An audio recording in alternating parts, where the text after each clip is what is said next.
Well, well, that was a massive anticlimax. And I don't know, honestly, what to say. You threaten us all with a good time, guys, and then you just go and absolutely bottle it. And there's a lot of headlines this morning saying that, oh, Rishi Sunak managed to face down his party, and that's it. That's the right wing sort of dealt with once and for all. No, absolutely not. The idea that Rishi Sunak faced down is the right wing of his party, completely and absolute nonsense. Rishi Sunak doesn't have the spine, as he has proven time and time again, to face down these people even before this bill was taking place. Remember, they threatened to end this bill in the first place, and he placated them by saying, oh, don't worry, you can amend it in the second reading, and then you can make up your mind in the third reading of it, guys. Don't worry about it. And even then, what's going to happen is this bill is going to go to the Lords. The Lords are not going to let a lot of the stuff pass in the bill. It's going to get battered back to the House of Commons. It's probably, again, going to pass.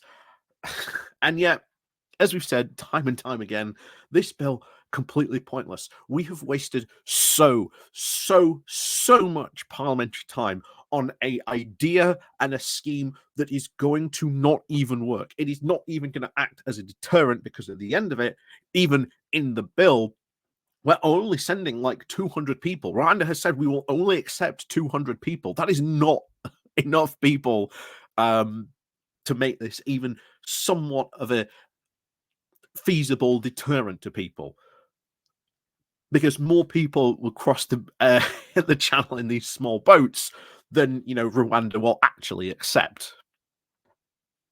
It isn't a deterrent at all. And of course, if this bill goes through and it does get royal assent, then of course it's going to get challenged in the courts. It is going to absolutely fail. Jacob Rees-Mogg, for once in his entire life, was right when he said that this bill is weak, it is not going to work, and he, well, quote, then was said, oh, well, I could never vote for this bill. And of course, what did he go and do? He went and he voted for it. Not only that, but I don't know how many of you have seen Lee Anderson's excuse for this, because this is truly something exciting. Apparently, he went into the lobby, into the division lobby, and when he was making his way to the no lobby to vote no, he then saw all the Labour MPs laughing at them, which then meant he couldn't bring himself to then vote against the bill, so instead he decided to abstain. Because the Labour MPs were laughing at them. I said I couldn't bring myself to side with them on this, so I had to abstain. And yet, this is the guy who, for the past couple of weeks, has been banging on constantly how tough this bill has to be, how it has to be like this mega deterrent, how it has to sort of react, and it has to do it, or else Rishi Sunak is an absolute failure of a prime minister. And yet he voted for, well, he didn't vote for it, he abstained. Why didn't he vote against it? Because, the Labour MPs were laughing at us. It's kind of pathetic. And you might now be asking, well, why? Why? After all this hype, after everything that went through on Monday with the big sort of mega poll, which was alluding to sort of, leadership challenges and all this stuff, why on earth did they eventually go and bottle it? For one reason, and one reason alone. They still do not want to go to a general election. They know, or at least the hope was, they could force Sunak into a position where he would have no choice but to bow to their whims and accept their terms and conditions. And as a lot of people have said, it was all very Brexit. The only problem is this time was that the Spartans stood, and then a minor breeze just blew past them, and they all fell over one after another.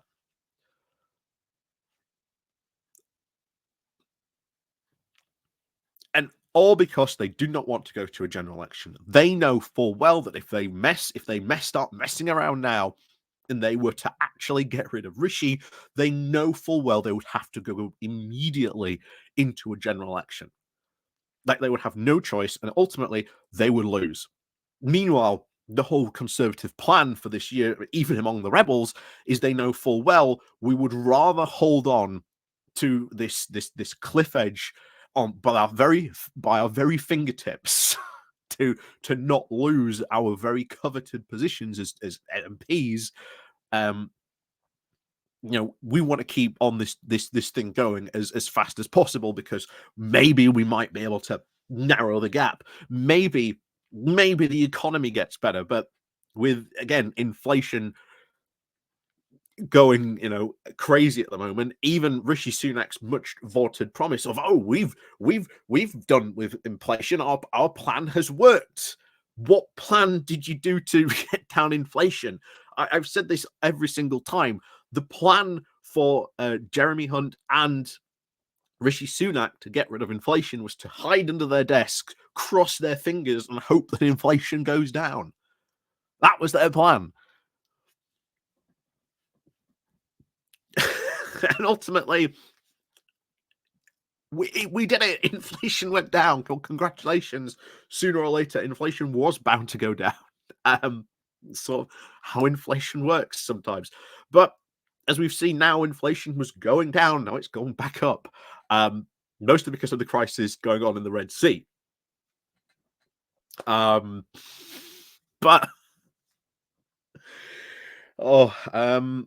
so yeah, they absolutely bottled it because they did not want to go into a general election. That is the only reason they did it. They know full well going into a general election now would lose. Honestly, this entire scheme has really pointed out just how bad they are as a party. You had Jess Phillips, when she got up, she gave an absolute scathing review of all this, how much time has been wasted, the fact that we are spending a whole lot of money on this, the fact that Rishi Sunak can find over 120 judges to suddenly go and sort out all these asylum claims, when people in Jess Phillips' constituency who have suffered horrible abuses are still waiting over 7 years to get in front of a judge.